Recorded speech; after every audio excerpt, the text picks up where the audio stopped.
बिस्मिल्लाहिर्रहमानिर्रहीम। मैं बना रही हूँ चिकन नगेट। तो चिकन नगेट बनाने के लिए सबसे पहले बोनलेस ले लिया है मैंने, और इस तरह से मैंने पीसेस काट लिए हैं। ये देखिए बहुत पतले पतले पीसेस काटे हैं बोनलेस के। उस पर नींबू निचोड़ लिया है मैंने, और नमक डाला है, सुरख मिर्च डाली है, काले मिर्च डाली है, और 4 चम्मच कॉर्नफ्लोर के डाल दिए हैं मैंने। 2 अंडे में डालूँगी, और इन सब चीज़ों को अच्छी तरह से मिक्स कर लेना है। और इसके बाद कढ़ाई में ऑयल गरम कर लेना है। ऑयल गरम करने के बाद आपने इन पीसेस को डाल देना है कढ़ाई में, और ऊपर से 10 मिनट के लिए ढक्कन दे देना है।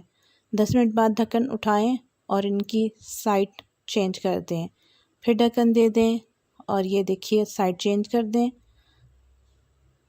और माशाल्लाह से हमारे चिकन नगेट्स रेडी हो चुके हैं। Thanks for watching. अल्लाह हाफिज़।